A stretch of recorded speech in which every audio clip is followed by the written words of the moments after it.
Hello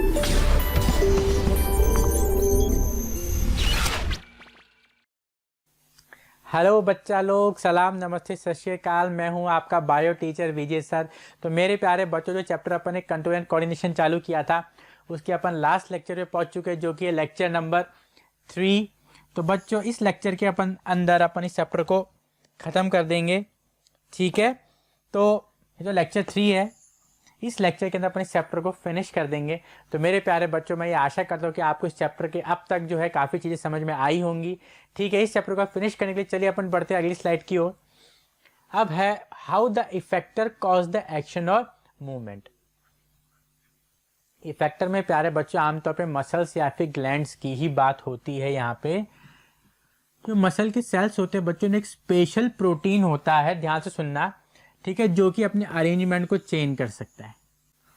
rubber band देखा है आपने, रबर बैंड को खींचेंगे तो स्ट्रक्चर को चेंज कर लेता है, छोड़ेंगे तो वापस स्ट्रक्चर को चेंज करता है। तो जो स्ट्रक्चर चेंज करने की प्रॉपर्टी है रबर बैंड की, जिसकी वजह से वो खींच पाता है और सिकुड़ पाता है। तो सेम यही जो फिनोमेना है, एक तरीके से आप मान लो कि जो आपका मसल सेल होता है वो भी करता है। मसल सेल के अंदर एक स्पेशल प्रोटीन होता है जो अपने अरेंजमेंट को चेंज करने की क्षमता रखता है। जब अपन उसको स्टिमुलस देते हैं किसी भी आपके इलेक्ट्रिक इम्पल्स का, तो जो आपकी मसल सेल होती है इसमें स्पेशल प्रोटीन होता है जो कि अरेंजमेंट को चेंज कर सकता है, जिसकी वजह से क्या होता है, मसल सेल अपनी शेप को चेंज कर सकती है, कॉन्ट्रैक्ट भी हो सकती है और रिलैक्स भी हो सकती है। तो इसी के थ्रू बच्चों जो इफेक्टर में मूवमेंट देखने को मिलता है। बहुत सिंपल सा एग्जांपल है। अब ये देखिए, अपनी आर्म है, ऊपर का जो एरिया होता है इसको बोलते हैं बाइसेप और नीचे का जो एरिया होता है उसको बोलते हैं ट्राइसेप। अब मैंने दिमाग में सोचा यार मुझे हैंड्स को फोल्ड करना है, तो मैं हैंड्स को फोल्ड कर पा रहा हूँ। तो ऐसा क्यों हुआ? क्योंकि मेरे दिमाग से मैसेज गया मोटर नर्व के थ्रू। देखिए, आने वाला चीज आता है आपके बेसिकली सेंसरी नर्व के थ्रू, और जो मैसेज जाता है वो जाता है मोटर नर्व के थ्रू। ये अपन सभी पढ़ चुके हैं पहले। तो मेरे दिमाग ने मैसेज भेजा, यार विजय सर को जो है हैंड को ऐसे फोल्ड करना है। तो मोटर नर्व के थ्रू जो मैसेज गया, इलेक्ट्रिक इंपल्स गई, वो गई मेरे मसल सेल के पास। मसल सेल में क्या बच्चों, स्पेशल प्रोटीन है जो कि अपनी अरेंजमेंट को चेंज कर सकता है। जब उसके पास इलेक्ट्रिक इंपल्स जाती है तो मेरे मसल सेल ने अरेंजमेंट चेंज किया, जिसकी वजह से मेरी मसल की शेप चेंज हुई और मैंने इसे कॉन्ट्रैक्ट कर दिया। भाई सेल की शेप चेंज हुई तो मसल भी किसकी, सेल की बनी होती है। जब सेल की शेप चेंज हो रही है तो मसल की भी शेप चेंज होगी और ऐसे मेरा हाथ जो है वो मुड़ जाएगा। मतलब सिंपल टर्म, जो मसल सेल होता है वैसे रिलैक्स और कॉन्ट्रैक्ट होने की क्षमता रखता है। तो इस वजह से में जो इफेक्टर ऑर्गन है वो काम करते हैं जब उनके पास कोई स्टिमुलस आता है इलेक्ट्रिक इंपल्स का, क्योंकि उनके पास स्पेशल स्ट्रक्चर होता है जो कि ऐसे अपनी शेप को चेंज करने की क्षमता रखता है। Just because muscle cell can change its shape due to presence of special protein, our effector means muscle cell can contract and relax when provided a proper stimulus in the form of electric impulse। मैं आशा करता हूँ बच्चों को समझ में आ गया सरल भाषा में कि जो मेरी मसल्स होती है वो मसल सेल की बनी होती है। मसल सेल के अंदर एक स्पेशल प्रोटीन होता है जो कि स्ट्रक्चर को चेंज करता है। अब वो स्ट्रक्चर चेंज करेगा तो मसल सेल का भी स्ट्रक्चर चेंज होगा और अपन कॉन्ट्रैक्ट और रिलैक्स कर पाएंगे। तो जैसे मेरे दिमाग से मोटर नर्व के द्वारा मैसेज जाता है इलेक्ट्रिक इंपल्स की फॉर्म में, तो मेरे जो मसल सेल है उसके जो अंदर प्रोटीन उसका स्ट्रक्चर चेंज हुआ और मेरी मसल क्या हो गई, कॉन्ट्रैक्ट हो गई, रिलैक्स हो गई। आ रही है बात समझ में? तो उस स्पेशल प्रोटीन की वजह से जो होता है बच्चों, मेरी आर्म में कॉन्ट्रैक्शन आता है। अब contraction of muscle or muscle cell caused by action of electric impulse is a reversible process। ये एक रिवर्सिबल प्रोसेस है भाई। कॉन्ट्रैक्शन आ गया ऐसे तो ना मेरा हाथ मुड़ेगा नहीं। अब विजय सर ऐसे रहेंगे, ऐसे ही पढ़ाएंगे, हेलो बच्चों मैं हूं आपका सर विजय सर, ऐसा नहीं होता है। अगर ये हो गया तो वापस अपन सीधा भी कर सकते, इट्स ए रिवर्सिबल प्रोसेस। चलिए अब आगे बढ़ते हैं ना। The autonomic nervous system. देखिए, ऑटो का मतलब होता है सेल्फ, नोमोस का मतलब होता है गवर्निंग। ऑटो का मतलब सेल्फ, नोमोस का मतलब गवर्निंग, मतलब अपने आप काम करता है। इसको बोलते हैं अपन autonomic nervous system which work on its own. तो वो नर्वस सिस्टम जो खुद काम करने की, मतलब बेसिकली जिस चीज काम को करने के लिए अपन को सोचना नहीं पड़ता वो सारे इनवॉलेंटरी एक्शंस होते हैं।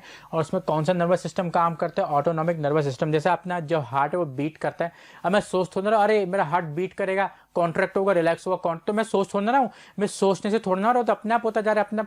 मैं सोचूं यार कॉन्ट्रैक्ट हो रहा है, रिलैक्स हो रहा है, तो ऐसे कोई मतलब सुंदर कन्या निकलेगी सामने से तो मेरे दिल की धड़कनें रुक जाएंगी, क्योंकि मैं उसको देखने में उसको सोचने लग जाऊंगा। तो इसलिए प्यारे बच्चों क्या होता है कि जो चीज़ें में सोचने की जरूरत नहीं पड़ती उसको कौन कंट्रोल करता है? Autonomic nervous system. जैसे हार्ट की बीटिंग हो गई, ठीक है, स्टमक का जो डाइजेशन में सोचो तो अरे रोटी गई है मैं डाइजेस्ट करूंगा, ऐसा नहीं होता है। ये जो एक्टिविटीज़ होती हैं ये अपने आप चलती रहती हैं। तो उनको कौन गवर्न करता है? Autonomic nervous system. चलिए आगे बात करते हैं अपन। The term auto means self and nomos means govern. ठीक है, ये बात अपन को समझ में आ गई। It is a part of PNS. PNS का फुल फॉर्म है पेरिफेरल नर्वस सिस्टम। मैं लिख देता हूं, मैंने अपन ने peripheral nervous system last lecture में डिस्कस कर लिया था। बेसिकली नर्व्स का बना हुआ होता है पेरिफेरल सिस्टम। बच्चों जो ऑटोनॉमिक नर्वस सिस्टम होता है पेरिफेरल नर्वस सिस्टम का ही पार्ट होता है, जो कि एक्टिविटीज को कंट्रोल करता है किसकी? ऑर्गन की, इनसाइड द बॉडी। अब ऑर्गन्स जो होते हैं अपनी बॉडी के अंदर वो अपनी सोच पे निर्भर नहीं करते, वो ऑटोमेटिकली काम करते हैं। ठीक है, किसकी मदद से? ऑटोनॉमिक नर्वस सिस्टम की मदद से। अब ये थोड़ा ना कि मैं सोचूंगा यार किडनी मेरे ब्लड को फिल्टर करेगी तो ही किडनी ब्लड को फिल्टर करेगी, और जब मैं सो रहा हूँगा मैं कुछ में सपने देख रहा हूँगा तो मेरी किडनी फिल्टर नहीं करेगी, ऐसा तो नहीं होता है। क्योंकि ये वाइटल ऑर्गन्स होते हैं तो इनका काम करना बहुत ही महत्वपूर्ण होता है। तो ऑटोनॉमिक नर्वस सिस्टम ने मुद्दा उठा लिया, यार भले ही आप सोचो नहीं सोचो मैं ये काम को करता ही रहूंगा। चलिए आगे बढ़ते हैं। Voluntary nervous system. Voluntary nervous system वो होता है जो कि अपने इच्छा के अनुसार काम करता है। सबसे बेहतरीन एग्जांपल इसका बच्चों अपनी स्केलेटल मसल। जैसे मैं आर्म्स को मूव कर रहा हूँ, ऐसे मैं ट्विस्ट कर रहा हूँ, मैं एक्सरसाइज कर रहा हूँ, देखिए मैंने स्ट्रेचिंग करी और इधर भी करी, तो ये मैं जैसा सोच पा रहा हूँ वैसा ही मैं कर पा रहा हूँ। क्योंकि ये कैसा हो रहा है? क्योंकि मेरे जो वॉलंटरी नर्वस सिस्टम है जिसका जो मेन हिस्सा वो है ब्रेन, उसकी मदद से इस चीज को मैं कर पा रहा हूँ। So voluntary nervous system helps us to take voluntary action. वो वॉलंटरी एक्शन जो मैं सोच रहा हूँ इच्छा के अनुसार, जो कि मेरे ब्रेन के कंट्रोल में होते हैं। जो मैंने सोचा वो मैंने कर लिया। Example, speaking to a friend, writing a letter, dancing etcetera. मैं आपसे बात कर रहा हूँ तो ये क्या वॉलंटरी नर्वस सिस्टम के अंडर हो रहा है, क्योंकि मैं ब्रेन की मदद से सोच रहा हूँ यार मुझे बच्चों को ये पढ़ाना है, वॉलंटरी नर्वस सिस्टम। तो जो मैंने सोचा मैं बोल पाया, और मैं चाहता हूँ बोलना, तो जो मैं चाह रहा हूँ इच्छानुसार वो मैं कर पा रहा हूँ। तो कौन कंट्रोल कर रहा है? वॉलंटरी नर्वस सिस्टम, जिसका जो महत्वपूर्ण हिस्सा होता है बच्चों वो ब्रेन यहाँ पर होता है। चलिए आगे बात करते हैं अपन ना, voluntary action and involuntary action. जैसे अपन पहले समझ गए वॉलंटरी यानी as per our will, as per our will, इच्छा के अनुसार। इनवॉलंटरी ऑटोमेटिक चलते हैं, not according to our will, यहां पे आप लिख सकते हैं, और not according to our will. ठीक है बच्चों। अब टाइप्स ऑफ नर्वस एक्शन, एक तो वॉलंटरी एक्शन होता है, दूसरा इनवॉलंटरी एक्शन। तो वॉलंटरी एक्शन वो होते हैं जिसको अपन अपनी इच्छा अनुसार कर पाते हैं। जैसे स्केलेटल मसल्स, देखो स्केलेटल मसल वो होती है जो कि स्केलेटल सिस्टम के ऊपर लगी हुई होती हैं। जैसे आपकी बाइसेप हो गई, ट्राइसेप हो गई, लैट मसल हो गई, थाई में होती है आगे, क्वाड्स पीछे होती है, हैमस्ट्रिंग, काफ मसल। ठीक है, तो ये सारी क्या होती है? मसल्स होती है, और ये मेरी इच्छा अनुसार काम करती है। जैसे देखिए मैं सोच रहा हूँ तो देखिए मूवमेंट आ रहा है, तो ये क्या होती है? Skeletal muscle. तो सबसे बेहतरीन एग्जांपल है स्केलेटल मसल। जैसे raising your hand to answer a question, raising your hand to answer a question. ना इनवॉलंटरी एक्शन में क्या होता है? अब इट इन्वॉल्व स्केलेटल मसल, बहुत रेयर होता है। जैसे नी जर्क में क्या होता है, अगर आपको याद हो या आप कभी डॉक्टर के पास विजिट किया हो तो आपके अपन ने पहले भी, जैसे जब मैंने आपको रिफ्लेक्स सेक्शन पढ़ा था, अब याद करो, रिकॉल करो प्यारे बच्चों। आपको याद है कि जब मैंने आपको पहले लेक्चर पढ़ाया था तो उसके अंदर एक जो डॉक्टर था वो ऐसे एक फीमेल पेशेंट के घुटने पे ऐसे छोटा सा हथौड़ा मारा था, तो जो हथौड़ा मारा था टांग यूं हिल रही थी उसकी। तो कहीं ना कहीं स्केलेटल मसल इन्वॉल्व हो रही है, लेकिन ये बहुत रेयर होता है। ठीक है, ये बिना वो सोचने रही कि मुझे पैर हिलाना है, बस वो मारने पे पैर ऑटोमेटिकली हिल रहा है। तो हालांकि इन्वॉल्व स्केलेटल मसल हो रही है, लेकिन ये इनवॉलंटरी चल रहा है, और ऐसे बहुत लिमिटेड एग्जाम्पल होते हैं। मोस्ट ऑफ द केसेस में क्या होता है, स्मूथ मसल्स, कार्डियक मसल्स और ग्लैंड्स, ये सब इन्वॉल्व होते हैं। स्मूथ मसल्स किस में पाई जाती है, ऑर्गन में पाई जाती हैं। कार्डियक मसल हार्ट में पाई जाती हैं। ग्लैंड्स तो ये सब अपने विल के कंट्रोल में नहीं होते हैं। तो इनको कौन कंट्रोल करता है, ऑटोनॉमिक नर्वस सिस्टम, या फिर बोल दो ये सारे क्या है, इनवॉलंटरी एक्शन यहाँ पर हो गए। जो चीज वॉलंटरी होती है उसको वॉलंटरी नर्वस सिस्टम कंट्रोल करता है, और जो इनवॉलंटरी होते हैं इनको इनवॉलंटरी नर्वस सिस्टम कंट्रोल यहाँ पर करता है। तो चलिए बच्चों अब आगे बढ़ते हैं। मैं आशा करता हूँ मेरे प्यारे बच्चों को समझ में आ रहा होगा। चिंटू बेटा जल्दी बता, आया समझ में, नहीं आया? चल समझ में आ गया है। तो मेरे प्यारे बच्चों को मैं ऐसा आशा है कि समझ में आ गया होगा। चलिए आगे बढ़ते हैं। सेंट्रल नर्वस सिस्टम, भाई बहुत क्लियरली अपन देख पा रहे सेंट्रल नर्वस सिस्टम में दो मेन ऑर्गन आते हैं। पहला होता है आपका ब्रेन, दूसरी होती है आपकी स्पाइनल कॉर्ड। जो कि ऐसे नहीं है मैं ब्रेन को मेल बता रहा हूँ, स्पाइनल कॉर्ड को फीमेल बता रहा हूँ, ऐसा कोई मैं डिफ्रेंशिएट नहीं करता। ब्रेन भी है और स्पाइनल कॉर्ड भी है, ब्रेन भी था और स्पाइनल कॉर्ड भी था, ब्रेन भी थी और स्पाइनल कॉर्ड भी थी। तो ऐसे मैं मेल और फीमेल में कोई डिफ्रेंशिएट नहीं कर रहा हूँ, ठीक है। तो सेंट्रल नर्वस सिस्टम में दो चीज़ें महत्वपूर्ण होती है, पहला होता है ब्रेन, दूसरा होता है यहाँ पर स्पाइनल कॉर्ड। तो चलिए अब इन दोनों के बारे में प्यारे बच्चों अपन डिटेल में डिस्कस करेंगे। सेंट्रल नर्वस सिस्टम, डेफिनेशन को ध्यान से पढ़ना। The work of central nervous system is to direct incoming messages, इसको अंडरलाइन कर लीजिए, to the motor neurons that are connected to the part of body which will respond to a stimulus। ये इसका main काम होता है। अब विजय से समझाते हैं, होता है कि चिंटू पूछे तो समझ में नहीं आया, डेफिनेशन तो आपने हाईलाइट कर दी। सेंट्रल नर्वस सिस्टम का फंक्शन क्या होता है कि जो भी स्टिमुलस आ रहा है, जैसे कि मुझे दूर से दिख रहा है यार कुत्ता मेरे पीछे भागता हुआ आ रहा है, तो एक मैसेज है। तो जो इनकमिंग मैसेज आया मेरी आंखों के थ्रू मेरे दिमाग में पहुंचा, तो मैं दिमाग ने बोला कि यार तुझे दौड़ना है, तो मेरे मोटर न्यूरॉन के द्वारा मेरे पैरों में मैसेज जाएगा दौड़ना है, और मैं भागने लग जाऊंगा, उसको बोलेंगे रेस्पॉन्ड टू स्टिमुलस। तो ये सब चीज़ें कौन करता है, सेंट्रल नर्वस सिस्टम करता है। जो भी स्टिमुलस बॉडी को मिल रहा है उसको मद्देनजर रखते हुए वो मोटर न्यूरॉन में मैसेज भेजता है कि ये एक्शन को आपको लेना है, ठीक है ना। इन कॉम्प्लिकेटेड रेस्पॉन्स, कॉम्प्लिकेटेड रेस्पॉन्स वो होता है जिसमें थिंकिंग इन्वॉल्व होती है, तो उसके अंदर ब्रेन और स्पाइनल कॉर्ड दोनों ही इन्वॉल्व होते हैं। भाई जैसे कोई कॉम्प्लेक्स टास्क आ गया यार बहुत ही, तो उसमें ब्रेन और स्पाइनल कॉर्ड दोनों मिलकर काम करेंगे। भाई जब काम कठिन हो जाता है तो उसको पूरा करने के लिए टीम बड़ी लगती है। जैसे अब कोई टास्क आ गया तो घर में अब जैसे आज चिप्स, अब खाना नॉर्मल बनाना तो मम्मी नॉर्मल खाना बना लेती है, भाई आज दाल चावल बनाना है, मम्मी ने दाल चावल बना दी भाई। लेकिन आज मम्मी को आलू के चिप्स बनाने हैं, तो आलू के चिप्स का घिसने का काम में पूरा परिवार लग जाता है, फिर आलू के चिप्स को धूप में सुखाने का काम में भी पूरा परिवार लग जाता है। तो मतलब जब काम बढ़ता है, कॉम्प्लिकेशंस बढ़ती हैं, तो क्या होता है बच्चों, अपन को एक असिस्टेंट या कुछ पार्टनर चाहिए होता है। तो वैसे जब कॉम्प्लिकेटेड टास्क आता है तो ब्रेन के साथ स्पाइनल कॉर्ड भी उसका सपोर्ट करती है, लेकिन हल्के फुल्के काम में स्पाइनल कॉर्ड ही अकेली संभाल लेती है। तो job of central nervous system is to collect all the information from all the receptors, अपन डिस्कस कर चुके हैं, ठीक है, in our body, and then this information is added together before message are send to the effector. अब देखो इसको ऐसे समझो भाई, अपनी बॉडी में एक मैसेज तो आ नहीं रहा, बहुत सारे रिसेप्टर से बहुत सारे मैसेज आ रहे हैं, तरह तरह के रिसेप्टर से बहुत सारे मैसेजेस आ रहे हैं। अब मुझे आवाज़ भी आ रही घोड़े के दौड़ने की, तगड़क तगड़क तगड़क तगड़क बहुत तेज तेज, फिर सामने दिख रहा है कि बहुत सारे घोड़े दौड़ते हुए आ रहे हैं, आवाज़ भी बढ़ रही है।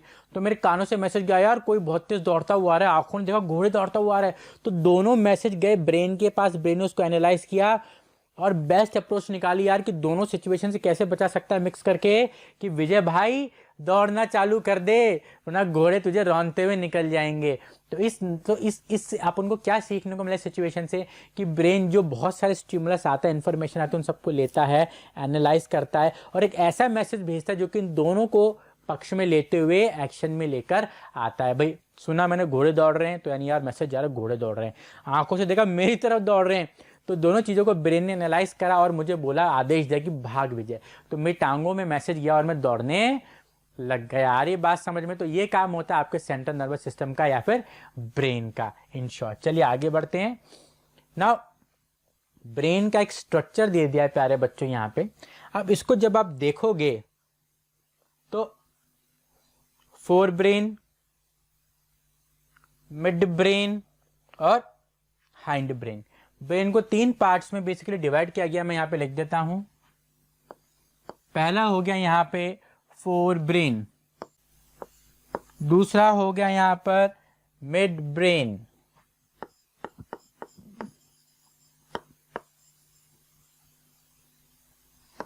और तीसरा हो गया यहाँ पर हाइंड ब्रेन। अब अपन तीनों को देखेंगे। ये जो आगे वाला हिस्सा होता है वो होता है फोर ब्रेन, ये साइड वाला हिस्सा होता है मिड ब्रेन, और पीछे वाला हिस्सा होता है आपका हाइंड ब्रेन। ये सामने वाला हिस्सा फोर ब्रेन, इधर साइड वाला मिड ब्रेन और पीछे वाला हाइंड ब्रेन। फिर ध्यान से सुनिए, ऐसे सामने वाला हिस्सा हो गया फोर ब्रेन, साइड वाला मिड ब्रेन और पीछे वाला हाइंड ब्रेन। तो इस तरीके से ब्रेन को फोर ब्रेन, मिड ब्रेन और हिंड ब्रेन में डिवाइड कर दिया गया है। ठीक है, अब इसको आगे अपन डिस्कस करेंगे डिटेल में बच्चों। चलिए, brain, it is the highest coordinating centre in the body. कौन सी नई बात है? तो सर हमें पता है कि जो सबसे ज्यादा कोऑर्डिनेशन होता है वो ब्रेन के अंदर ही होता है। जो कोऑर्डिनेशन का सबसे बड़ा सेंटर है, हेड ऑफिस है, तो जैसे कोरोना वायरस का हेड ऑफिस क्या है? चाइना। वैसे हाईएस्ट कोऑर्डिनेटिंग सेंटर क्या है आपकी बॉडी में? Brain. It is the highest coordinating centre in the body. Location skull के अंदर होता है बच्चों। ये जो आपकी खोपड़ी होती है इसको स्कल बोलते हैं, यहाँ पर ब्रेन पाया जाता है। खोपड़ी के ऊपरी हिस्से में, खोपड़ी के ऊपरी हिस्से में एक बोनी बॉक्स होता है जिसको अपन बोलते हैं क्रेनियम। इसके अंदर आपका ब्रेन जो होता है वो प्रोटेक्टेड होता है। अब क्रेनियम और ब्रेन के बीच में 3 परतें होती हैं, उन परतों को बोलते हैं अपन मेनिंजेस। मेम्ब्रेन्स बोल दो, परतें बोलते हैं मेनिंजेस। इनके अंदर एक लिक्विड बड़ा होता है, फ्लूइड भरा होता है, जिसको बोलते हैं सेरेब्रोस्पाइनल फ्लूइड। अब बच्चों इस चीज को समझिए आप कि भाई एक बच्चे को खड़ा कर दिया और सबने बोला उसको है ना बल्ले से सूतो, तो जैसे बल्ले से मारेंगे बच्चे को बैट से, बच्चा पूरा लाल पीला हो जाएगा बैट खा के। लेकिन मैंने बच्चे के चारों तरफ है ना एक मोटा सा एक बैग लपेट दिया, उस बैग में पानी भर दिया। अब तुम बैट से मारोगे बच्चे को तो जो पानी है बैग के अंदर भरा हुआ उस शॉक को, उस प्रेशर को कहीं ना कहीं मिनिमाइज कर देगा, एब्जॉर्ब कर लेगा। तो वही पानी से भरे हुए बैग का काम कौन कर रही हैं? मेनिंजेस यहाँ पर कर रही हैं। ये मेनिंजेस क्या कर रही है? पानी से भरे हुए बैग की तरह एक्ट कर रही है, जो कि शॉक को एब्जॉर्ब कर लेती हैं। तो अब जैसे अपन कई बार जोर जोर सर हिलाते, कई बार अपन जमीन पे गिर जाते हैं सर के बल, छोटे बच्चे गिर जाते हैं, तो सर में इतनी गहरी चोट क्यों नहीं लगती मोस्ट ऑफ द केसेस में? क्योंकि जो मेनिंजेस होती है जिनके सेरेब्रोस्पाइनल फ्लूइड भरा हुआ है, वो शॉक से आने वाले फोर्स को एब्जॉर्ब कर लेते हैं, फिर मिनिमाइज कर लेती हैं। इसलिए मोस्ट ऑफ द केसेस में अपना ब्रेन जो है वो बच जाता है। लेकिन बिल्कुल तुम तूफानी मचाओगे, छत से कूदोगे, एक्सीडेंट हो जाएगा अनफॉर्चुनेटली, तो बहुत मुश्किल काम है। लेकिन आमतौर पे हल्के फुल्के झटके जो है वो मेनिंजेस संभाल लेती हैं। ठीक है बच्चों, चलिए अब आगे बढ़ते हैं। The brain is divided into 3 regions. मैंने कहा था ये ऊपरी वाला हिस्सा फोर ब्रेन, जो दिख रहा है आपको, ये जो पूरा हिस्सा है ये फोर ब्रेन, साइडों वाला मिड ब्रेन और पीछे वाला हाइंड ब्रेन। तो इस तरीके से ब्रेन को 3 इंपॉर्टेंट पार्ट्स में तोड़ दिया गया, फोर ब्रेन, मिड ब्रेन और हाइंड ब्रेन। चलिए आगे बढ़ते हैं। Fore brain, according to syllabus given by the NCERT, fore brain mainly consist of cerebrum. Cerebrum का बना होता है, किसका बना होता है? सेरेब्रम। किसका बना होता है? सेरेब्रम। चिंटू बेटा, फोर ब्रेन का महत्वपूर्ण हिस्सा क्या है? छल छल। सेरेब्रम जो है वो फोर ब्रेन का इंपॉर्टेंट हिस्सा है। तो इट मीन्स जो फोर ब्रेन का इंपॉर्टेंट हिस्सा होता है वो क्या होता है? चिंटू ने आके बोल दिया, सेरेब्रम यहाँ पर होता है। Cerebrum is the main thinking part of the brain. इसको अपन हाईलाइट कर देते हैं। Cerebrum is the main thinking part of the brain. तो वो हिस्सा दिमाग का जिससे हम सोचते हैं वो क्या निकल के आता है? सेरेब्रम निकल के आता है। It is the site of learn. अब देखो, अब थिंकिंग पार्ट है तो लर्निंग हो गई, रीजनिंग हो गई, इंटेलिजेंस हो गई, मेमोरी हो गई, तो वो सब कौन करेगा? सेरेब्रम ही संभालेगा। जब थिंकिंग पार्ट, देखो सब चीज थिंकिंग के थ्रू ही होता है। जो मेमोरी है वो भी सोच के हम निकालते हैं, कुछ क्वेश्चन सॉल्व करना है तो भी अपन सोचते हैं, तो एवरीथिंग इन्वॉल्व्स थिंकिंग। ठीक है, हर चीज में थिंकिंग इन्वॉल्व होती है। तो फिर वो लर्निंग हो जाएगी, रीजनिंग, इंटेलिजेंस, तो ये सब किसके कंट्रोल में होता है? सेरेब्रम के कंट्रोल में यहाँ पर होता है। जितने भी अपनी सोच है, एक्शंस है, मूवमेंट्स है, वो भी कौन कंट्रोल करता है? सेरेब्रम कंट्रोल करता है। तो सेरेब्रम क्या हो गया? विराट कोहली हो गया। चलिए सर, रेड पेन फटाफट से सिलेक्ट कीजिए। इन कलर विजय सर ने रेड ले लिया और यहाँ पर सेरेब्रम को मैंने कर दिया विराट कोहली। तो सेरेब्रम क्या हो गया बच्चों, विराट कोहली हो गया, क्योंकि जितने भी महत्वपूर्ण काम है जो कि अपन करते हैं वो कौन कंट्रोल करता है, सेरेब्रम ही कंट्रोल करता है।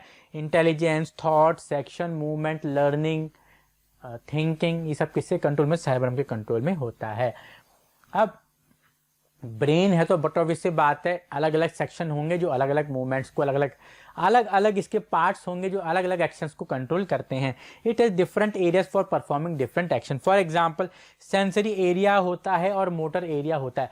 सेंसरी एरिया में क्या होता है, जो सेंस ऑर्गन होते हैं वहां से मैसेज रिसीव करता है, और मोटर एरिया के द्वारा क्या करता है, एक्शन को कंप्लीट करवाता है। जैसे मैंने देखा यार कैमरा चालू हो गया है, मुझे बच्चों को पढ़ाना है, तो सेंसरी न्यूरॉन के थ्रू या सेंसरी नर्व के थ्रू दिमाग में मैसेज गया सेरेब्रम में, यार कैमरा चालू हो गया, पढ़ाना है। तो पढ़ाना है मैसेज आया और मैंने पढ़ाना चालू कर दिया। तो दो एरिया हो गया, सेंसरी एरिया ने यार लिया मैसेज कि बच्चों को पढ़ाना है, मोटर एरिया के द्वारा एक्शन गया, यार मैं पढ़ाना है तो अब मैं पढ़ा रहा हूँ। आ रही बात समझ में। अब मैंने देखा खाने की प्लेट पड़ी है, यहाँ पर मैगी है बच्चों, गरम गरम मैगी पड़ी हुई है, बहुत शानदार बनी हुई। तो सेंसरी मैसेज क्या गया, यार मैगी पड़ी हुई है। सेरेब्रम में सेंसरी एरिया मैसेज चला गया, सेरेब्रम में मोटर एरिया को क्या बोले, इसको खाना है। तो विजय सर गए और मैगी चुपके से खा ली। मैं चुपके से नहीं खाता, मुझे मिल बांट के खाने में ही अच्छा लगता है, तो मैं भी नहीं खाऊंगा बच्चों, ठीक है। तो इसी तरीके से क्या होता है बच्चों, डिफरेंट एरियाज होते हैं for performing different actions. Now all the voluntary actions of the body are coordinated by cerebrum.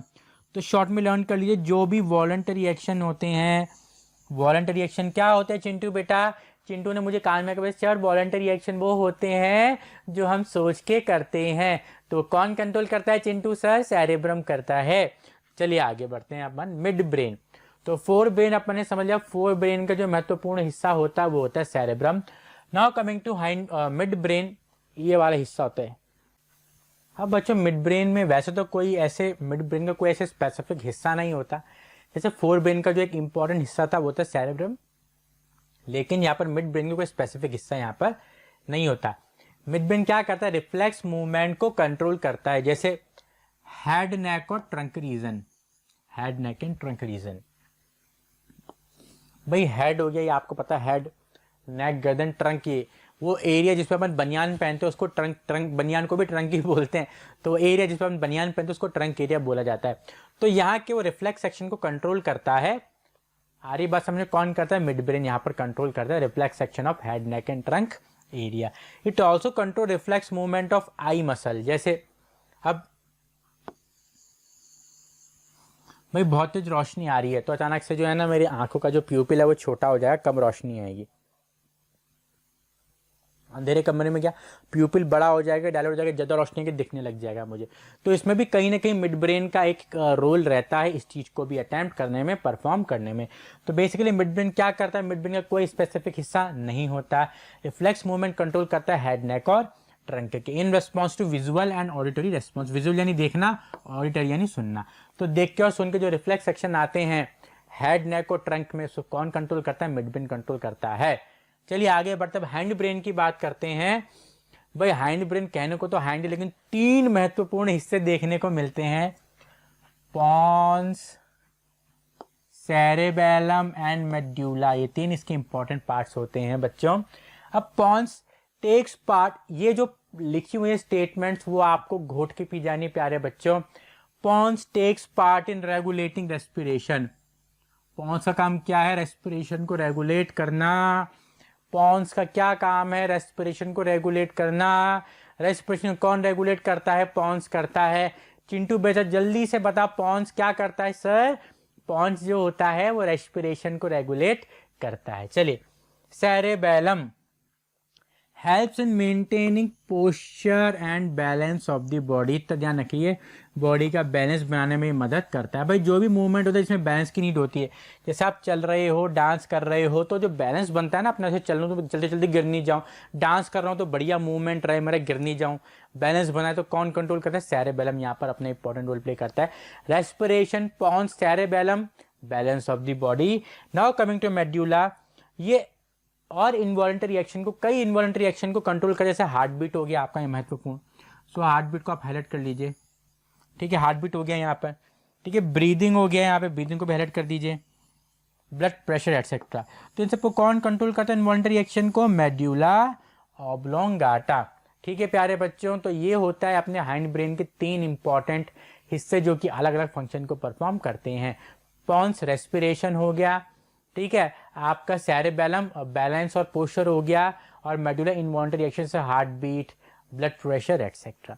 जो आपका फोर ब्रेन था जिसमें सेरेब्रम था, देखिए बैलम और ब्रम में कंफ्यूज मत होना, वो सेरेब्रम था, ब्रम है यहाँ पर सेरेब्रम, और यहाँ पर है सेरेबेलम, बालम नहीं होता बालम, मेरा सेरेबेलम। ठीक है, चलिए आगे बढ़ते हैं अपन। स्पाइनल कॉर्ड, ये बिल्कुल रियल इमेज मैंने निकाली है, ह्यूमन बीइंग की जो स्पाइनल कॉर्ड है बिल्कुल ऐसी दिखाई देती है बच्चों। देखिए ये आपके मेड्यूला से चालू होती है, ब्रेन का जो पिछला हिस्सा होता है इसको मेड्यूला बोलते हैं अपन, जो कि इनवॉलंटरी एक्शन को कंट्रोल करता है, वहां से चालू होता है नीचे तक जाती है आपकी रीढ़ की हड्डी में चलती है। उसको रीढ़ की हड्डी को हटा दिया, बेसिकली रीढ़ की हड्डी को हटा के इसको दिखाया गया है। देखिए इसमें से नर्व्स निकल रही जिनको बोलते हैं स्पाइनल नर्व्स, अपन पढ़ चुके हैं। तो देखिए कैसे स्पाइनल नर्व्स निकल रही है व्हाइट व्हाइट कलर की, और ऑर्गन्स को सप्लाई हो रही हैं। ठीक है, देखो पूरी आप क्लियरली इसको देख सकते हो। ठीक है, दिख रहा है क्लियरली अपन को। तो ये एक रियल इमेज है, मैंने रियल इमेज डाल के निकाली थी, और वाकई में रियल इमेज देखो, पीछे अपन को ऑर्गन्स भी दिख रहे हैं। ठीक है, मैं जज नहीं कर पा रहा हूँ कौन से हैं, ये मुझे कुछ इंटेस्टाइन जैसा लग रहा है। ठीक है, चलिए अब आगे बढ़ते हैं अपन। ये रहा आपका ब्रेन, ये रहा आपका स्पाइनल कॉर्ड। स्पाइनल कॉर्ड किसके भी अंदर होती है? वर्टिबल कॉलम में। रीढ़ की हड्डी के अंदर क्या होती है? स्पाइनल कॉर्ड होती है। चलिए आगे बढ़ते हैं अपन। स्पाइनल कॉर्ड, कॉर्ड यानी सिर्फ धागा नुमा स्ट्रक्चर, रस्सी नुमा structure. It is a cylindrical structure, cylinder जैसे होती है, लंबी सी देखा अपन ने, लंबी सी सिलेंडर के जैसी। ठीक है, it begins in continuation with medulla and extend downwards. Medulla इधर पीछे, जैसे रीढ़ की हड्डी देखो यहाँ से निकल रही चल रही है, यहीं से दिख जाएगी आपको रीढ़ की हड्डी चल रही है और नीचे तक जा रही है। तो जो आपकी स्पाइनल कॉर्ड है वो भी ऐसे मेड्यूला से चालू होती है और नीचे तक जाती है, extends downwards. Third, it is enclose in a bony cage called vertebral column. मैंने आपको बताया था वर्टिबल कॉलम को बोलते हैं अपन, और इसको आप चाहो तो बैकबोन भी लिख सकते हो। रीढ़ की हड्डी को बैकबोन बोलते हैं, उस बैकबोन के अंदर ही होती है स्पाइनल कॉर्ड। देखो बच्चों कंफ्यूजन रहता है कि vertebral column, backbone, spinal cord एक ही चीज है, ये एक चीज नहीं है। वर्टिबल कॉलम या बैकबोन इसको रीढ़ की हड्डी बोलते हैं। इस रीढ़ की हड्डी के अंदर एक जगह होती है, उस जगह के अंदर स्पाइनल कॉर्ड चलती है। रीढ़ की हड्डी का काम क्या होता है कि स्पाइनल कॉर्ड को प्रोटेक्ट करके रखना, ये उसका मेन फंक्शन होता है। खैर और भी कई फंक्शन होते हैं, लेकिन प्रोटेक्शन प्रोवाइड करवाने स्पाइनल कॉर्ड को ये इसका मेन फंक्शन होता है। अब भाई ये भी महत्वपूर्ण हिस्सा है, तो इसको भी ऐसे पानी से भरे हुए बैग चाहिए। तो इनके पास भी प्यारे बच्चों मेनिंजेस होती हैं जो कि सेरेब्रोस्पाइनल फ्लूइड से भरी हुई होती हैं, ताकि इनकेस कोई बदमाश बच्चा आके आपके पीठ पे यूं डुक्का सा मार दे जोर से, तो जो शॉक है, वो जो फोर्स है, उसको मेनिंजेस एब्जॉर्ब कर लेते हैं। इसलिए प्यारे बच्चों कभी भी सर पे और पीठ पे, रीढ़ की हड्डी पे नहीं मारना चाहिए, क्योंकि अपने नर्वस सिस्टम का एक महत्वपूर्ण हिस्सा है। सेंट्रल नर्वस सिस्टम है यार, ब्रेन और स्पाइनल कॉर्ड मिलकर सेंट्रल नर्वस सिस्टम बनाती है। अब तुम इसी को डैमेज कर रहे हो तो सोचो क्या होगा। तो जब अपन छोटे होते हैं अपन को पता नहीं होते ये बातें, तो इसलिए अगर आपके आसपास में आप लोग कोई छोटा बच्चा दिखता है जो इस तरह की एक्टिविटी करता है, करते हैं बच्चे, मेरे साथ भी हो रखा है, मुझे भी कई बच्चे ऐसे पीठ पे मारते, सर पे मारते, मैं मार नहीं पाता था रिटर्न में, छोटा था, समझ में नहीं आती थी चीजें। लेकिन जैसे जैसे बड़े हुए तो मेरे मम्मी पापा, सबके मम्मी पापा वेल एजुकेटेड होते हैं, लेकिन अवेयर थे मेरे मम्मी पापा, तो उन्होंने मुझे बताया कि कोई बच्चा ऐसा करे तो उसको मना करना, ठीक है, फिर कंप्लेन करना। ठीक है, तो आपको भी इस बात का ध्यान रखना है बच्चों। It is mainly concerned with spinal reflex action and control and the conduction of nerve impulses to and from the brain. भाई इसका जो मेन फंक्शन होता है वो होता है रिफ्लेक्स एक्शन को कंट्रोल करना। देखिए अपने सिलेबस में स्पाइनल रिफ्लेक्स एक्शन ही है, तो वही अपन ने डिस्कस किया था पिछली बार। तो रिफ्लेक्स एक्शन को कंट्रोल करना और दिमाग से आने और जाने वाले जो मैसेजेस हैं उनको भी एक तरीके से ये ऐसे प्रमोट करता है। भाई आ रही है जा रही है तो इसी के थ्रू होती हुई यहाँ पे भी जाती है। It is mainly concern with spinal reflex action and the conduction of nerve impulses to and from the brain. जो आ रही है जा रही है मैसेजेस, इंपल्सेस, उनके भी कंडक्शन में मदद यहाँ पर वो करता है। प्राइमरी फंक्शन क्या है? Reflex action. चलिए आगे बढ़ते हैं ना।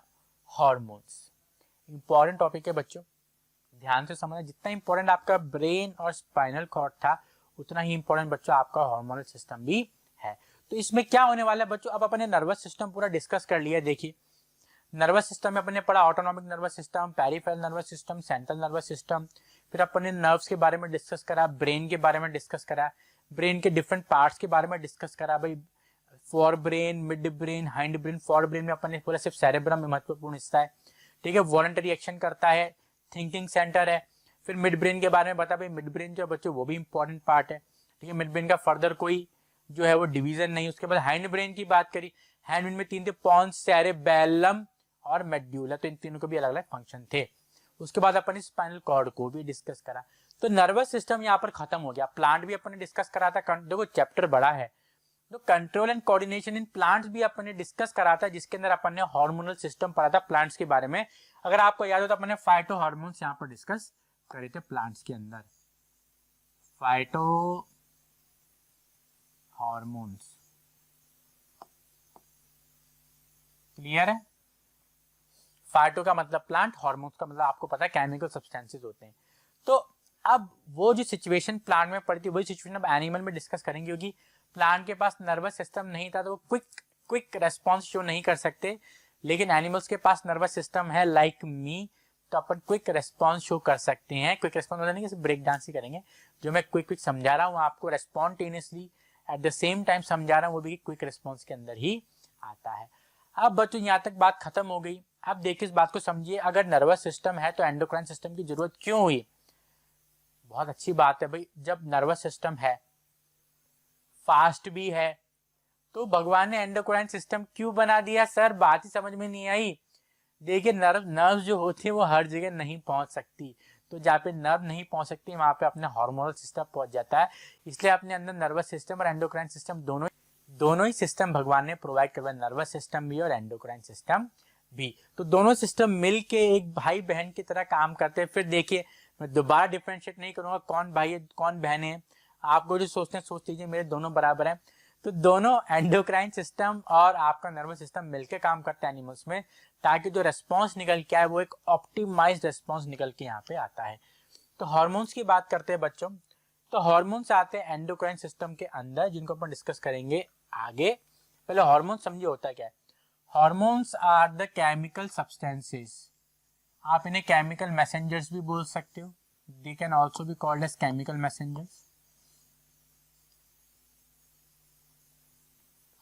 आप इसे केमिकल मैसेंजर्स भी बोल सकते हो। बहुत कम क्वांटिटी में सीक्रेट होते हैं, तो इसको आपको ध्यान रखना है, इन वेरी स्मॉल क्वांटिटीज, इस चीज का आप ध्यान रखना है। By specialised tissue in the body called endocrine glands, आपके बॉडी में कुछ ऑर्गन्स होते हैं। देखिए पहले समझो ग्लैंड क्या होता है।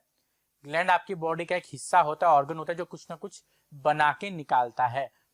अब जैसे मैं बात करूं अपनी बॉडी में, यहाँ पे थायराइड ग्लैंड होता है जो थायरोक्सिन हार्मोन बनाता है। तो क्योंकि ये ऑर्गन हार्मोन बना के निकाल रहा है, ब्लड में डाल रहा है, इसलिए उसको ग्लैंड बोलते हैं। तो ग्लैंड क्या होते हैं? ऑर्गन होते हैं या फिर ग्रुप ऑफ टिश्यूज होते हैं जो कि कुछ ना कुछ बनाते हैं और उसे निकाल के ब्लड में डाल देते हैं।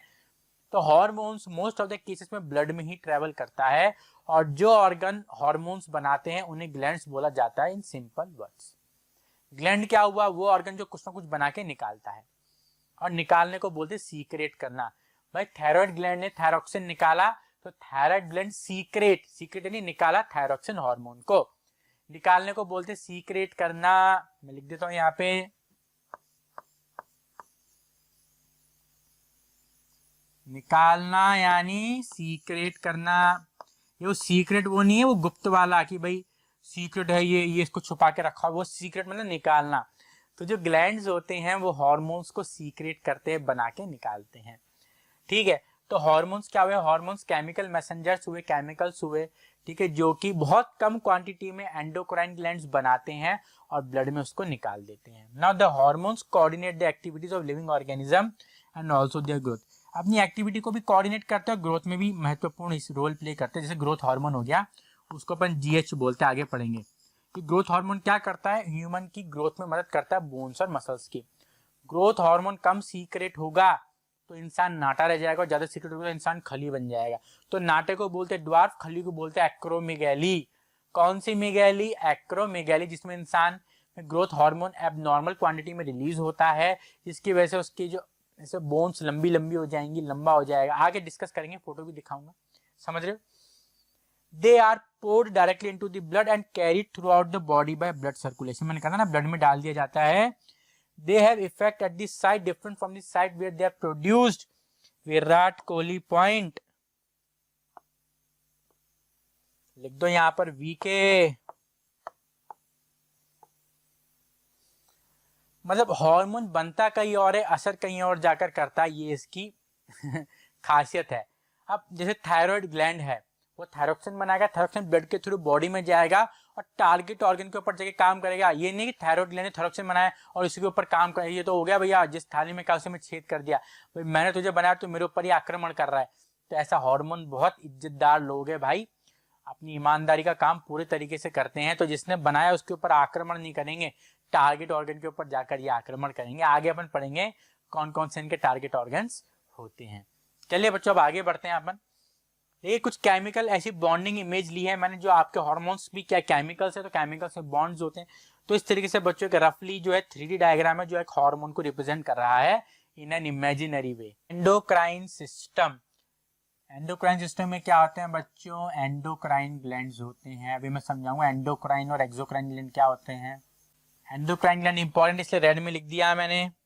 एक्सोक्राइन ग्लैंड भी होते हैं. अब बच्चों इस चीज को समझना, एंडोक्राइन ग्लैंड्स वो होते हैं जो अपने सीक्रेशन को सीधा ब्लड में डालते हैं. दे पुट देयर सीक्रेशंस, इनके secretion most of the cases में हार्मोन्स होते हैं और इनके पास कोई डक्ट नहीं होती है. No duct. डक्ट यानी कोई ऐसी वेसल नहीं होती, कोई इनके पास नली नहीं होती है जिसको ये यूज करते, सीधा ब्लड में डालते हैं. तो ब्लड के द्वारा ये जहाँ पे पहुंचाने होते हैं वहां पर पहुंचा दिए जाते हैं. तो इनके पास नो डक्ट, तो इसे डक्टलेस ग्लैंड भी इनको बोल देते हैं. They are also called as ductless glands. अब जो एक्सोक्राइन ग्लैंड्स होते हैं बच्चों, ये जो सीक्रेशन होते हैं, इनके जो सीक्रेशन होते हैं, they put their secretion using duct. इसका मतलब है कि इनके पास प्यारे बच्चों डक्ट होती है, नली होती है, वेसल होती है, जिसके द्वारा अपने सीक्रेशन को डालते हैं टारगेट एरिया पे. तो इसलिए इनको बोलते हैं डक्ट ग्लैंड्स. क्या बोलते हैं,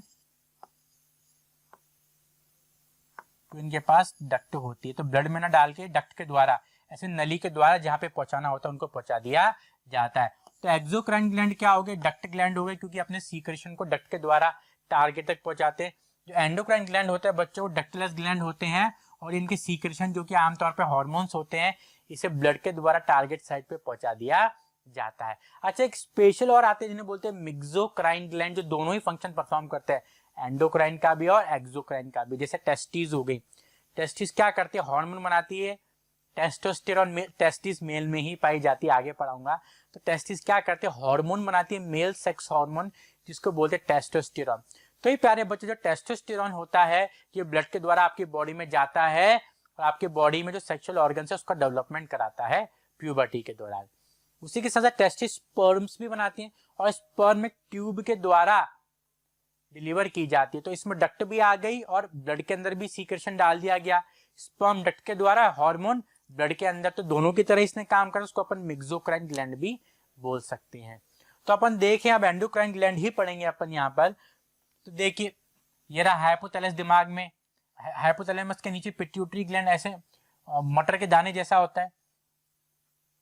पीछे पीनियल ग्लैंड हो गया, गले में थायराइड पैराथायराइड हो गए, उसके नीचे अपर चेस्ट में थाइमस ग्लैंड हो गया, स्टमक के नीचे पेनक्रियाज हो गए, किडनी के ऊपर एड्रिनल हो गए, ओवेरी और टेस्टिस. ओवेरी होते हैं फीमेल में, टेस्टिस होती है मेल के अंदर. प्लेसेंटा प्रेगनेंसी के दौरान आएगा, इसको अपन स्पेशली डिस्कस करेंगे. दोबारा जो काम की चीज है उसको मैं हाईलाइट कर देता हूं, जो आपको लर्न करनी है प्यारे बच्चों. देखिए, हाइपोथैलेमस ब्रेन के अंदर, हाइपोथैलेमस के नीचे पिट्यूटरी ग्लैंड बहुत छोटा होता है दाने जैसा, ठीक है. उसके बाद गले के अंदर थायराइड और पैराथायराइड आ जाएगा. फिर अपर पार्ट ऑफ चेस्ट के अंदर थाइमस आ जाएगा. नीचे जाए अपन तो स्टमक के नीचे पेनक्रियाज आ जाएगी. किडनी के ऊपर एड्रिनल ग्लैंड्स आ जाएंगे. फीमेल में ओवेरी, मेल में टेस्टिस और प्लेसेंटा आ जाएगा प्रेगनेंसी के दौरान. ये पीनियल ग्लैंड को अपन डिस्कस नहीं करेंगे क्योंकि आमतौर पे इसको ऐसे मतलब वेस्टिजियल ही बोला गया है. तो अपन जो डिस्कस करेंगे उसको मैंने हाईलाइट यहाँ पर कर दिया है. तो ये सारे क्या है प्यारे बच्चों, ये सारे हैं आपके एंडोक्राइन ग्लैंड्स जो अपने सीक्रेशन को यानी अपने बनने वाले हार्मोन्स को सीधा ब्लड में डाल देते हैं और ब्लड में सर्कुलेट होके ये अपने टारगेट ऑर्गन या टारगेट साइट तक पहुंचते हैं और वहां पे फंक्शन को अंजाम दे देते हैं। इनकलाब जिंदाबाद। चलिए आगे बढ़ते हैं। Endocrine system, a group of endocrine glands which produces various hormones is called endocrine system। इसे हार्मोनल सिस्टम भी बोला जाता है, क्योंकि देखिए बहुत सारे एंडोक्राइन ग्लैंड्स हैं, इनके ग्रुप को अपन क्या बोलते हैं, endocrine system. Hormone, the hormones produced by endocrine glands ये मैसेंजर की तरह काम करते हैं between nervous system and organs of our body. जहां जहां पर आपके नर्वस सिस्टम नहीं पहुंच पाता वहां पे एंडोक्राइन सिस्टम पहुंच जाता है। तो एंडोक्राइन सिस्टम क्या करता है, एक मैसेंजर की तरह काम करता है, एक डाके की तरह काम करता है नर्वस सिस्टम और बॉडी ऑर्गन्स के बीच में। विराट कोहली पॉइंट है, लिख देना वीके पॉइंट। चलिए अब ब्लू सिलेक्ट करते हैं अपन।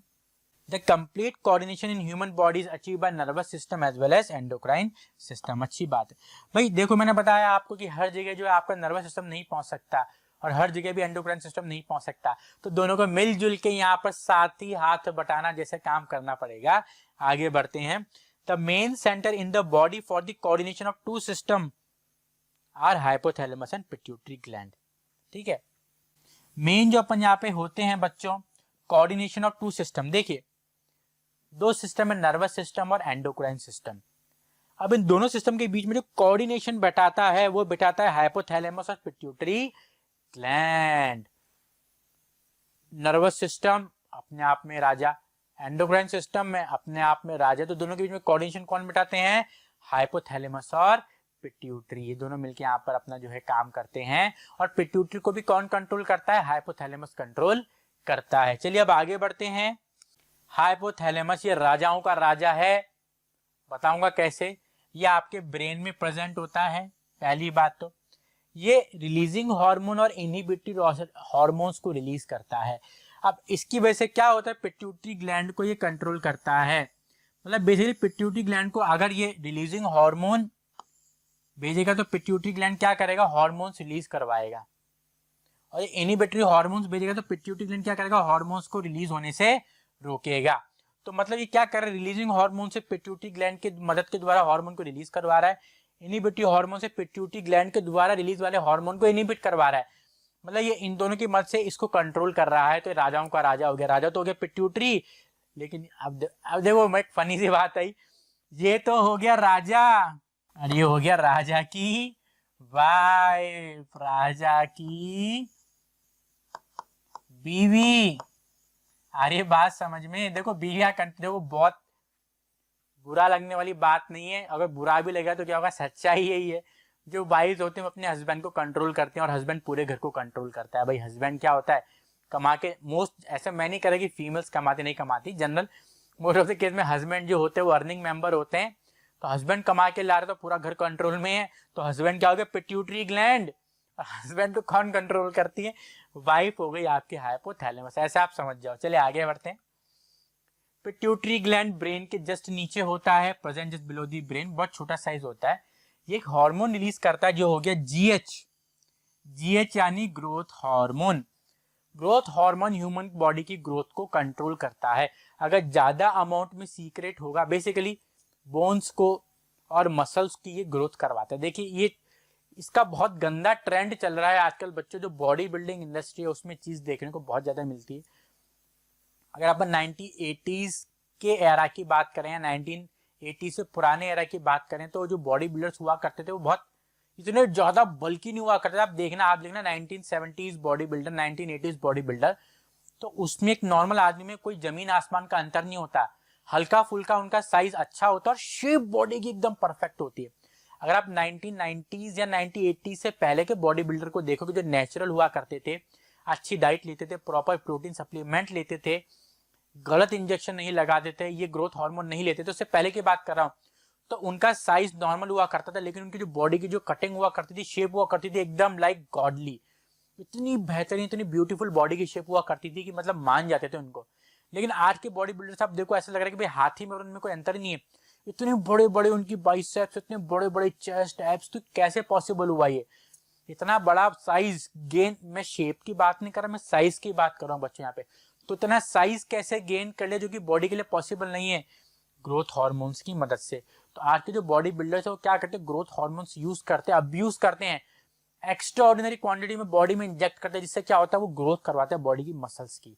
लेकिन यहाँ पर बच्चों मैं आपको बताऊं इनके साइड इफेक्ट क्या होते हैं, बॉडी की मसल से ग्रोथ नहीं करवाता ये। देखिए बोन्स की भी ग्रोथ हो जाती है, अंदर के ऑर्गन्स बड़े बड़े हो जाते हैं, और जब वो एक्स्ट्रा यूज करता है तो उसकी डेथ के होने के चांसेस भी बढ़ जाते हैं, समझ रहे हो। तो ग्रोथ हार्मोन क्या करता है, ग्रोथ को बढ़ाता है बोन्स की और मसल्स की।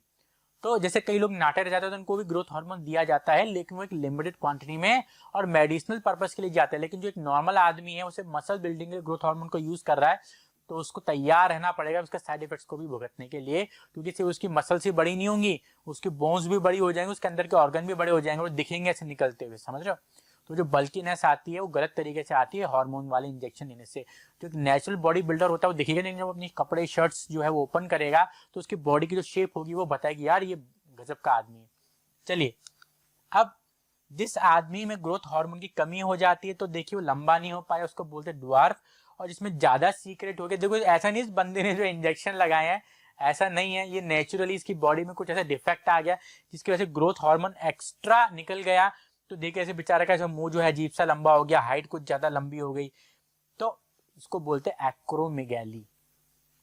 ये हो गया ड्वार्फिज्म, हो गया एक्रोमेगैली। आगे बढ़ते हैं। थायराइड ग्लैंड, जो नेक एरिया है, नेक एरिया यहाँ पे होता है थायराइड ग्लैंड। ये जो हार्मोन बनाता है, सीक्रेट करता है, उसको बोलते हैं थायरोक्सिन। थायरोक्सिन बनने के लिए आयोडीन की रिक्वायरमेंट बहुत चाहिए होती है। अगर आपकी बॉडी में आयोडीन नहीं जा रहा है तो थायरोक्सिन ग्लैंड जो है बराबर काम नहीं कर पाएगा, और जिसकी वजह से आपको बीमारी हो जाएगी जिसको बोलते हैं गोइटर। मैंने कहा था गले में होता है आपका थायराइड ग्लैंड। ये क्या करता है, हार्मोन बनाता है थायरोक्सिन, जिसका काम होता है मेटाबॉलिज्म करना। किसका, कार्बोहाइड्रेट, फैट और प्रोटीन का मेटाबॉलिज्म करना कौन करता है, थायरोक्सिन यहाँ पर करता है। अगर आपकी बॉडी में आयोडीन नहीं होगा तो थायरोक्सिन नहीं बन पाएगा, और जिसकी वजह से आपका थायराइड ग्लैंड सूज जाएगा, जिसको बोलते हैं गोइटर। तो इस बीमारी से आपको बचना है तो आपको अपनी डाइट में आयोडीन शामिल करना पड़ेगा। कैसे मिलेगा, आयोडाइज सॉल्ट मार्केट में आता है, कोई सा भी नमक ले लो, टाटा का नमक ले लो, आयोडीन होता है, तो आपकी समस्या दूर हो जाएगी। नहीं तो सी फूड जो लोग खाते हैं उनमें आयोडीन की कमी अपने आप पूरी हो जाती है, क्योंकि जो सी फूड होता है उसमें आयोडीन भरपूर मात्रा में होता है। चलिए आगे बढ़ते हैं। पैराथायरॉयड ग्लैंड 4 होते हैं और थायराइड ग्लैंड के साथ ही मिले हुए होते हैं। These are 4 parathyroid gland and embedded in the thyroid. Thyroid के साथ ही मिले हुए ये होते हैं। थायराइड सीक्रेट करता है थायरोक्सिन हार्मोन, और ये पैराथायराइड सीक्रेट करते हैं पैराथ हार्मोन। फंक्शन क्या होता है, कैल्शियम और फॉस्फेट के लेवल को ब्लड के अंदर कंट्रोल करता है, ना ज्यादा होने देता है ना कम होने देता है, नीड के अनुसार इसको चेंज करता रहता है। कौन, पैराथ हार्मोन। कौन सीक्रेट करता है, पैराथायराइड ग्लैंड। कहां पर होते हैं, 4 होते हैं, थायराइड के साथ मिले हुए होते हैं। आगे बढ़ते हैं। थाइमस ग्लैंड थोड़ा सा अपर चेस्ट में होते हैं, अपर चेस्ट की साइड में होते हैं, नेक के लोअर एरिया में, चेस्ट के अपर एरिया में। थाइमस ग्लैंड क्या करते हैं बच्चों, थाइमस हार्मोन रिलीज करते हैं। ये आपकी बॉडी की इम्यूनिटी को कहीं ना कहीं कोऑर्डिनेट करता है, इम्यून सिस्टम को डेवलप करता है। तो जब बच्चा छोटा होता है, जिसका इम्यून सिस्टम कमजोर होता है, उसमें थाइमस ग्लैंड आपको बड़ा देखने को मिलेगी, उसकी इम्यूनिटी डेवलप हो रही होती है। फिर जब बच्चा बड़ा होता है, इम्यूनिटी डेवलप हो जाता है, तो सिकुड़ जाता है, छोटा हो जाता है, क्योंकि उसने अपना काम वहां पर कर लिया। चलिए, पैनक्रियास, विराट कोहली कर दो इसको जल्दी से, वी के लिख दीजिए बच्चों। चिंटू बेटा इस पे ध्यान देना। चिंटू बेटा, पेनक्रियास कहाँ होती है, शर पेनक्रियास जो होती है it is present below the stomach, stomach के नीचे होती है सर, 7th में भी हमें पढ़ाया था। ये क्या सीक्रेट करती है, इंसुलिन हार्मोन को सीक्रेट करती है। इंसुलिन क्यों इंपॉर्टेंट है, क्योंकि आपके ब्लड में जो शुगर लेवल होता है, जो ग्लूकोज लेवल होता है, उसको मेंटेन करने का काम करता है। अगर आपने कुछ मीठा खा लिया, ब्लड में शुगर की मात्रा बढ़ गई, तो उसको कौन कम करेगा, इंसुलिन कम करेगा। इसलिए जिन लोगों में इंसुलिन नेचुरली नहीं बन पाता, उनकी बॉडी में डायबिटीज हो जाती है। वैसे नॉर्मल डायबिटीज को लोग कंट्रोल कर सकते हैं, जैसे वेट को आप मैनेज करो, ओवरवेट मत होने दो, एक्सरसाइज करो, बैलेंस डाइट लो, शुगर को कट डाउन करो, और हल्की फुल्की मेडिसिन लेके आप डायबिटीज को कंट्रोल में रख सकते हो। लेकिन डायबिटीज जब आउट ऑफ कंट्रोल हो जाती है तो आपको इंसुलिन के इंजेक्शन लगवाने पड़ते हैं, जो कि मैं सही नहीं मानता। तो इसलिए मेरे प्यारे बच्चों, अपने हेल्थ का पूरा ध्यान रखें, वेट को कंट्रोल में रखें, एक्सरसाइज करें, बैलेंस डाइट लें, और शुगर को कट डाउन करें। एक्सेस में शुगर नहीं, पूरी कैंडी चॉकलेट सही नहीं है बच्चों। और शुगर चलोगे, मोटे अच्छे भी नहीं लगते। बहुत सिंपल सी बात है, देखो मोटा आदमी सुंदर नहीं लगता, और हर कोई चाहता है मैं सुंदर दिखूं। देखिए बात ऐसी है, अगर आपका फीचर अच्छे नहीं लेकिन आपका चेहरा एकदम पतला है ना तो अपने आप चमक के दिखता है। लेकिन सुंदर फीचर लेकिन मोटा सा चेहरा तो वो सुंदर फीचर ही, जैसे मैं बात करूं सारा अली खान की, तो सारा अली खान पहले बहुत मोटी थी तो उसका फेस आप देखना सब भरा हुआ था, दिखते नहीं था कि इतनी सुंदर लड़की है। लेकिन जब उसने वेट लॉस किया तो अपन ने देखा वो फिल्मों में जो एक्टिंग कर रही है, हालांकि उसकी कूली नंबर 1 जो है वो फ्लॉप हो चुकी है, अनफॉर्चुनेटली उससे कारण आ गया। लेकिन मैं आपको जैसे मैं एग्जाम्पल दे रहा हूँ, तो फिट और सुंदर रहना है तो बच्चों वेट को मेंटेन करिए। कैसे होगा? बैलेंस डाइट लीजिए, शुगर को कट डाउन कीजिए और एक्सरसाइज करिए। तो देखिए जब डायबिटीज होती है प्यारे बच्चों, तो ऐसे देखिए मेरे फादर को भी डायबिटीज है, लेकिन मेरे फादर अवेयर हैं, उनकी एज भी बहुत ज्यादा है लेकिन फिर भी वो अवेयर हैं। डायबिटीज बहुत नॉर्मल लेवल पे है, मतलब शुगर हल्की फुल्की बढ़ती है तो ना तो उनको इंसुलिन के इंजेक्शन लेने पड़ते हैं, ना ही उनको दवाई लेनी पड़ती है। दवाई भी कभी कभी लेते हैं, और बाकी उन्होंने अपनी एक्सरसाइज पे फुल फोकस कर रखा है, डेली वॉकिंग पे जाते हैं, डाइट को बैलेंस वे में लेते हैं, शुगर को कट डाउन कर रखा है, तो उन्होंने अपनी डायबिटीज वैसे ही मेंटेन कर रखी है। तो ऐसे में चाहता हूँ मेरे प्यारे बच्चों कि आप भी इतना अच्छे करें कि आपको कभी बीमारी लगे ही नहीं। तो कोई मशीन है जिसके थ्रू आपका जो ब्लड शुगर लेवल है जांचा जाता है। आगे एड्रीनल ग्लैंड्स, ये भी इंपॉर्टेंट है, इधर भी लिख दो वीके। विराट कोहली टॉपिक क्या हुआ चिंटू बेटा? हाँ चल गया, ठीक है, थैंक यू चिंटू, चिंटू ने मेरी मदद कर दी। एड्रीनल ग्लैंड, रीनल मतलब किडनी, क्या होता है चिंटू बेटा? चल किडनी होता है, तो किडनी के ऊपर एड्रीनल, किडनी के ऊपर जो ग्लैंड्स होते हैं उन्हें बोलते हैं एड्रीनल ग्लैंड्स। 2 किडनी है तो 2 किडनी के ऊपर ऐसे टोपी के जैसे होते हैं, जैसे ये रही किडनी पर ऐसे टोपी के जैसे बैठे हुए होते हैं प्यारे बच्चों। अगर आप इसको देखोगे तो ऐसे किडनी के ऊपर टोपी के जैसे बैठे हुए होते हैं एड्रीनल ग्लैंड्स। तो 2 किडनी है तो कितने हो गए? 2 हो गए। अब ये एड्रिनल ग्लैंड्स क्या करते हैं? एड्रेनलिन हार्मोन को सीक्रेट करते हैं। अब ये एड्रेनलिन हार्मोन को फाइट और फ्लाइट हार्मोन भी बोलते हैं, इस चीज को ध्यान रखना है। एड्रेनलिन हार्मोन को फाइट और फ्लाइट हार्मोन भी बोला जाता है। समझाता हूं ऐसा क्यों बोलते हैं। देखो होता क्या है प्यारे बच्चों, अचानक से कुत्ता पीछे पड़ गया, अब जैसे अचानक से कुत्ता पीछे पड़ा तो अपनी बॉडी में धम से एड्रेनलिन रिलीज होता है और एक एड्रेनलिन बूस्ट मिलता है। एड्रेनलिन क्या करता है? दिल की धड़कनों को बढ़ा देगा, रेस्पिरेशन की रेट को बढ़ा देगा। तो रेस्पिरेशन की रेट बढ़ेगी तो ऑक्सीजन फटाफट ब्लड में जाएगी, हार्ट बीट बढ़ेगी तो ब्लड फटाफट दौड़ेगा, तो तुरंत अपनी बॉडी में एक एनर्जी का बूस्ट निकलेगा जिससे अपन या तो भाग जाएंगे या फिर भिड़ जाएंगे। भागेंगे तो फ्लाइट, भिड़ेंगे तो फाइट। तो अपनी बॉडी में तुरंत एनर्जी का बूस्ट देता है जिससे अपन या तो भागने में कामयाब हो जाते हैं या फिर लड़ने में कामयाब हो जाते हो। होता नहीं कभी अपन को अचानक से अपन अंधेरे में धक सी आवाज होती है तो अपनी दिल की धड़कनें बढ़ जाती है, सांस चढ़ जाती है। क्यों? क्योंकि एड्रेनलिन हार्मोन रिलीज होता है, वो आपकी बॉडी में अचानक से एनर्जी का बूस्ट देता है जिससे आप या तो बच सकते हो या फिर भाग सकते हो। भगवान ने बनाया है, ठीक है। तो एड्रेनलिन क्या करता है? हार्ट बीट को, ब्रीदिंग रेट को रेगुलेट करता है। भाई जब लगता है भाई कोई यार एक खतरनाक सिचुएशन आ गई, डरावनी एक्साइटमेंट हो जाता है या फिर कुछ डर सा लग जाता है, तो क्या करता है? ऐसा आपकी हार्ट बीट को, ब्लड प्रेशर को और ब्रीदिंग रेट को कंट्रोल करके एनर्जी को बूस्ट देता है उस इमरजेंसी सिचुएशन से आपको बचाने के लिए। तो भगवान ने अपन को भी यार एक सिस्टम दे रखा है, ऐसी बात नहीं है। नोट, एड्रेनलिन वैसे तो आपकी बॉडी में सीक्रेट होता रहता है नॉर्मल अमाउंट में, लेकिन लार्ज अमाउंट में कब सीक्रेट होता है? जब या तो आप डरे हुए होते हो या फिर आप बहुत ज्यादा एक्साइटेड होते हो, अपनी बॉडी को प्रिपेयर करता है एक्शन के लिए, या तो भाग जाओगे फ्लाइट या फिर लड़ भिड़ जाओगे फाइट। चलिए आगे बढ़ते हैं, इंपॉर्टेंट टॉपिक है बच्चों। टेस्टिस, टेस्टिस सिर्फ और सिर्फ मेल में ही पाई जाती हैं। एक हार्मोन सीक्रेट करते हैं जिसको बोलते हैं अपन टेस्टोस्टेरॉन। ये टेस्टोस्टेरॉन क्या करता है बच्चों? मेल के अंदर जो होता है वो फेल के सेक्स ऑर्गन को डेवलप करता है। दूसरी बात, जो मेल के फीचर होते हैं जैसे दाढ़ी आना, आवाज का भारी होना, मूछें आना, कंधों का चौड़ा होना, वो कौन करता है? टेस्टोस्टेरॉन ही करता है। तो अब क्योंकि टेस्टोस्टेरॉन हार्मोन ब्लड में जा रहा है तो ये क्या हो गया? एंडोक्राइन हो गया। लेकिन टेस्टिस तो स्पर्म भी बनाते हैं, स्पर्म तो डक्ट के थ्रू जाती है, तो ये क्या हो गया? एक्सोक्राइन भी हो गया क्योंकि डक्ट में जा रही है। अब क्योंकि दोनों ही काम कर रहा है तो उसको मिक्सोक्राइन भी अपन बोल सकते हैं। आ रही बात समझ में? क्योंकि टेस्टोस्टेरॉन हार्मोन को बना रहा है जो कि ब्लड में जा रहा है तो एंडोक्राइन हो गया। ये स्पर्म बना रहा है जो कि डक्ट के थ्रू जा रही तो एक्सोक्राइन हो गया। आप दोनों ही काम करते हो, मिक्सोक्राइन भी इसको बोल सकते हैं। आइए बच्चों आगे बात करते हैं अपन ओवेरीज की। जैसे टेस्टिस मेल में पाई जाती है, ओवेरीज फीमेल में पाई जाती हैं। ये दो फीमेल सेक्स हार्मोन बनाती है, एस्ट्रोजन और प्रोजेस्टेरॉन। ओ को साइलेंट पढ़ना, एस्ट्रोजन और प्रोजेस्टेरॉन दो फीमेल हार्मोन को सीक्रेट करता है।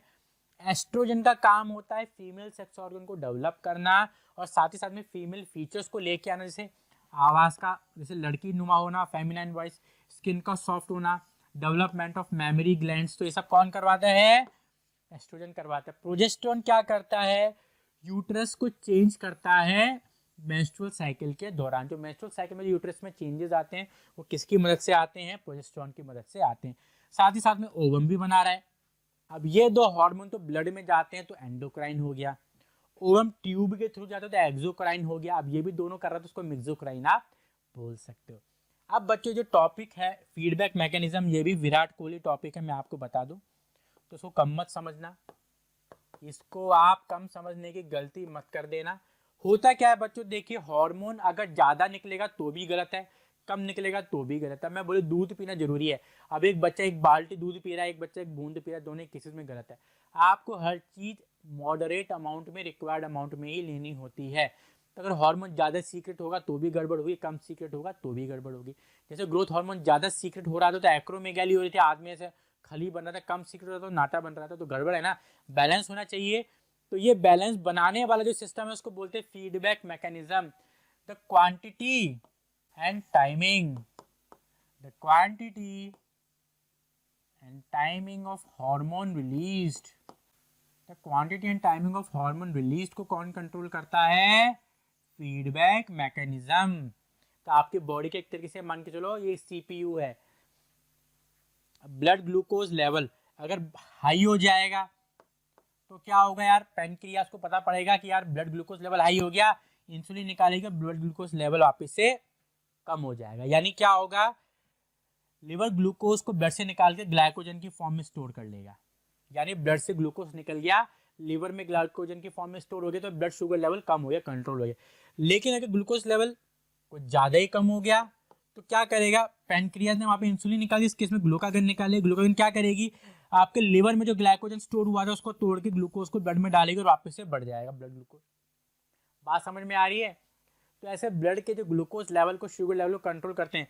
अगर ज़्यादा हो गया तो पैनक्रियाज इंसुलिन निकालेगी, इंसुलिन क्या करेगी, जो एक्स्ट्रा शुगर है ब्लड में ग्लूकोज है उसको निकाल के लिवर में ग्लाइकोजन की फॉर्म में स्टोर कर देगी। लेकिन अगर कम हो गया तब पैनक्रियाज इंसुलिन के बजाय ग्लूकागन निकालेगी। ग्लूकागन क्या करेगा, लिवर में जो ग्लाइकोजन उसको तोड़ के ग्लूकोज को ब्लड में डालेगा और नॉर्मलाइज करेगा। तो इस तरीके से ये कौन कर रहा है, या आपका बॉडी का फीडबैक मैकेनिज्म ही परफॉर्म कर रहा है। तो मेरे प्यारे बच्चों, मैं आशा करता हूँ आज का लेक्चर आपको समझ में आया होगा, और मेरी पूरी कामना है और मेरा पूर्ण विश्वास है मेरे प्यारे बच्चों पे जो मुझे टीवी स्क्रीन के उस तरफ देख रहे हैं कि मेरा जो लेक्चर है, मेरी जो मेहनत है बच्चों, जरूर रंग लाएगी आपके बोर्ड के एग्जाम्स के दौरान। तो प्यारे बच्चों, अगर आपको ये वीडियो पसंद आता है तो इस वीडियो को लाइक कीजिए, हमारे चैनल को सब्सक्राइब कीजिए। अगर आप चाहते हैं कि आपके आने वाले वीडियो जो है वो मिस ना हो जाए तो बेल आइकन को भी प्रेस कर दीजिए। तो आज के लेक्चर में बस इतना ही, ध्यान रखना, take care and bye bye.